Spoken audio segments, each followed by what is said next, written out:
So good morning, dear colleagues. Good morning, dear participants of the PTC 2018. Many thanks to Mr. Flandrich introducing my person. Many thanks. I would like also give thanks to you, Mr. Ritter. You invited me to this conference. I have to remark, I was a bit reluctant at the first moment because, we are working hard on this project. We are working very hard on this project, but we aren't not working hard on giving presentations on conferences. But after a half-an-hour call, you convinced me that PTC 2018 is absolutely another conference, a big conference, a really good conference. So I'm standing here today to present our newest baby, the EUGAL Project. The title, For a Secure Supply of Natural Gas in Europe, is a bit misleading. This is, of course, our claim for this project, and it's right in my eyes. But I think we are on a technical conference, pipeline technical conference, so my focus is more on some technical highlights, especially during planning and construction of this pipeline. So, what is EUGAL?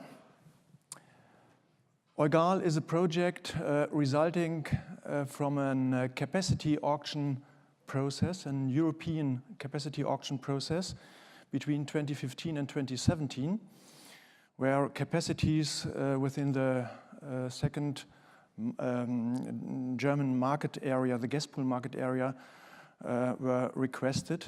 And so there was a high request in the northeastern part of Germany, coming in the second Nord Stream string, the planned second Nord Stream string.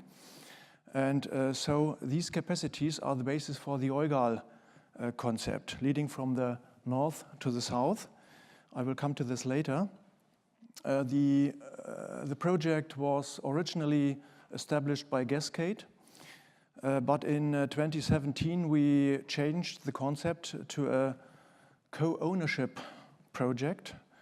The co-ownership structure, maybe it is a special concept in Germany. I don't know exactly how it is in other countries, especially in Europe or in other countries of the world. That means it is not a joint venture. There are other companies. Our partners are the Belgian Fluxys Group, GASCADE, the Netherlands Gasunie Group, and the German TSO Ontras. And all these companies have the stake in this project, an ownership stake. So we call it a co-ownership project. A bit simplified, it is like a pipe-in-pipe system. Physically, we have one pipe, the EUGAL, but commercially, we have 4 single pipes. Each of these partners holds his own share, his own project share, equals his capacity share, equals and markets its capacities. So this is the, let me say, virtual side. We have to cover the physical side as well. And this is our role and responsibility in this game as well. We are the so-called service provider for both planning and construction and operation. Oh, sorry. So, right. Allow me some sentences to GASCADE. Maybe not all participants, especially coming from far away, are not so familiar with the situation in Germany or Western Europe. Germany is a fully regulated gas transport system operator under the strong supervision of the German National Regulatory Authority. Headquarters is in Kassel, in the middle of Germany. The company, we have 440 employees, and we operate a system. It's like a spider grid over Germany with 5 international interconnection points. The first, Nord Stream, coming in from the Baltic Sea. The second, the interconnection between Germany and Poland. Then in the southeast, the interconnection between Germany and the Czech Republic, and on the western side, the connection between Germany and the Belgian grid, and in the north, the connection between Germany and the Dutch system. In total, including assets we operate for other companies of our group, we operate a grid of roughly 3,500 kilometers. In total, 10 compressor stations, 9 our own, 1 of Opal, and then the landfall of Nord Stream 1 in Greifswald. Coming back to the EUGAL project, and as I earlier said, it is a project coming out of the capacity auction process, bringing significant capacities from Nord Stream 2 coming in, especially in southern direction to the German-Czech border. Nearly 95% of the route is in parallel to the Opal pipeline. This is the pipeline, one of the connecting pipelines of Nord Stream 1. So it is the route goes through 3 German countries, Mecklenburg-Western Pomerania, Brandenburg, and Saxony, over 485 kilometers. The concept, and this depends, of course, on the volumes we transport, contains a loop system in the northern part. So 330 kilometers of the pipeline are a double line, and only in the southern part, the remaining route is a single line. Diameter is 1,400 millimeter. I'm thinking in metering dimensions. Most of you are more on the inch side, so it's 56 inch. It's the same size as Opal and the same size as NEL, the other pipeline leading from Nord Stream 1 into the western direction. Transport capacities in the northern part, 6 million cubic meter per hour, and in the southern part, 4.2 million cubic meter per hour. The total project includes as well the receiving terminal at the Baltic shore in Greifswald, or Lubmin near Greifswald, then a compressor station south of Berlin with 3 gas-driven compressor units, and the interconnection to the Czech Republic to Net4Gas, and further interconnections to the domestic system in Germany. So some flashlights from a technical point of view. The first, the planning process. A two-step planning process in Germany. We have at first regional planning, so where a corridor of a pipeline is identified. This was, how shall I say, this was an easy procedure because, as I said, we have a 90 to 95 parallel laying with Opal, so all this was assessed between 2007 and 2009 as well for Opal. Currently, we are in the second stage of this project, the final planning procedure. We call it in German Planfeststellungsverfahren, and these are 4 sections. Each country have its own procedure. Currently, we are in the phase of the public hearings, and our target is that we get the planning consent in all sections this summer. And I mean, we are good on the way. Currently, we have the hearings, and we are really optimistic, I can say this. To get, or to give you an image what we have to do in these planning procedures, along the whole route, we have our application contains roughly 70 folders. 70 folders. And we have to copy these 70 folders to 60 communities. These are only paperback copies. and as well in electronic versions. And if you took these more than 4,000 folders, put it together, yeah, then you reach roughly 280, 300 meter.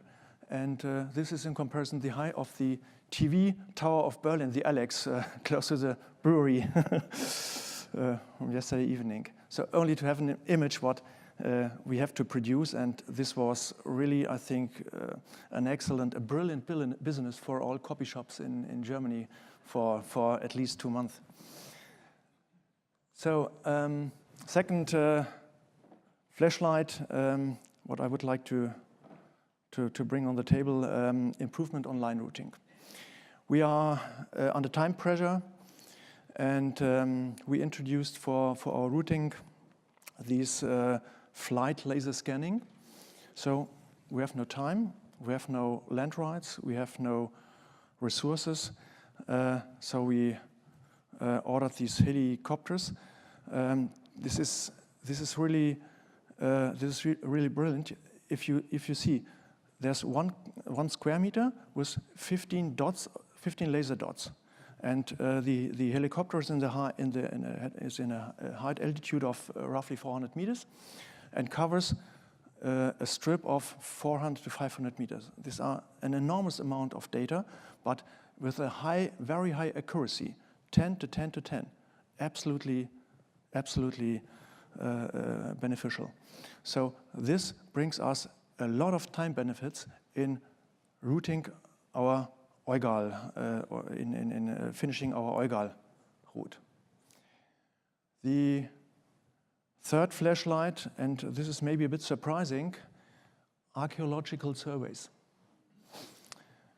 I mean, this is a risk factor for us, because we have a precondition. We need a route with a release by the archaeological authorities at the point when we start construction. And this needs a time of roughly 1 year, more than 1 year, to identify all these archaeological suspected areas. You can see 63 kilometers of the whole 480 kilometers are suspected archaeological areas. And we need 16 teams, archaeological teams. This is a bottleneck. You have to find them. Yeah? And so these activities started already in May 2017. Yes, and this is, there's another perspective. This is at a point of time where you don't have a planning consent. And the local residents see, oh, there are excavators, there are over 63 kilometers construction works. They think, hey, they built without construction permit. So it is a task for our PR department to get this catched. Fourth issue I want to highlight is pipeline logistics. We need roughly 45,000 line pipes, and a precondition as well for our construction activities is that we have all line pipes on the site before we start construction. This is the total number for line 1 and line 2, also line 1 and loop. So for the first line, line 1, we need roughly 30,000 line pipes. We are on a good way. We have a track record system with a warehouse system. We implemented this, and I would say this is for us it's Industry 4.0. These deliveries were scanned by a scanner and automatically loaded into the warehouse system. So we know at every point in time where, for example, pipe 14,561 lays at which storage yard, in which layer, and when it will be brought to the site. So this is really high transparency, and we need this to bring our project in front. By the way, the pipes, 80-meter line pipes, 50 tons weight. So, and you can see this on the image. Only one pipe can be transported by one heavy truck. Construction, my fifth point. We separated the 480 kilometers into lots. We developed this concept over the decades. And a construction lot for us extends roughly 30 to 35 kilometers. And we go into the tender process with each lot. So each lot was separately tendered. Then, after all tenders are in, we assess and evaluate the tenders with view to, of course, price, risk, capability, special competencies. So at the end, we come to a concept how to award the contract for the construction works. Regarding EUGAL, we did this at the end of last year. We have 5 bidder consortiums, or we awarded 5 bidder consortiums for the EUGAL construction, and these 5 bidder consortium contain 12 European construction companies. So you can see there's a high diversity, and we need this to bring our project forward on a timely manner, because if we then have the construction permit, we have to start in all lots in parallel. One further thing I would like to address is that traditionally we have a very strong on-site supervision by our own staff for one lot, respectively 2 lots. We have our own supervision team containing of one civil inspector, one pipeworks inspector, one welding inspector, 2 or 3 guys for the documents, and a welding inspector as well. So this is our on-site team, and a very experienced team, and this is, I mean, a very, very necessary success factor for such a project.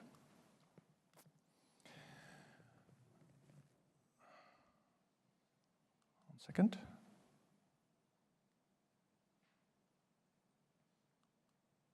Next slide doesn't come.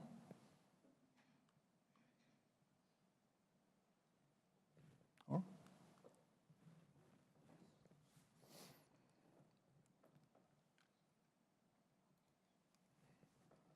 Ah, okay. Works. Yeah. In addition, some aspects regarding construction. You can imagine if we have a cross-section via Germany, via Eastern Germany from the north to the south, there are a lot of infrastructure we have to cross. For example, 110 highways, main roads, 35 railway tracks, and all colleagues in the room working with these Deutsche Bundesbahn crossings know what this means with regard to time. Then 15 rivers and large waters, and 35 crossings with the Opal pipeline. You can imagine you have a 56-inch pipeline, and then 10 meter, 2 other pipelines, and you have to cross, you have to shift the 2 new to the other side. I mean, this construction site looks like a small cathedral in the other direction. As well, the river crossings. We only have 1 river crossing as an open crossing. This is the River Elbe. There's only 1 string. This is in the southern section as a culvert. And then In the northern part, there are a lot of river crossings via HDD or microtunnel, and you see the length of the microtunnels, 1,000 meter for the Peene, it's in the north, and 1,300 meter, this is here, and 1,500 meter, this is here. These are as a double line, these are challenging crossings. Sorry. Yeah, brings me to the timeline. High pressure on the timeline, I would say. We really work on a start of construction mid of 2018. I had explained what we all have prepared. Our target is to finish line 1, including landfall, receiving terminal, including the connection to the Czech Republic end of 2019. In parallel, we will construct the EUGAL loop with a target end of 2020. This is also the commencement date for the compressor station. A challenging timeline, but as I said, we are working hard on this. We are working very hard on this with, how shall I say, a lot of blood, sweat, and tears to bring this forward. We count as well on powerful contractors. We count as well on powerful suppliers. We count as well on powerful service companies. But I mean, we are on the right track. And I like this picture because it shows our daily business. Every day, something unexpected. Every day, something what us surprise. Thank you very much.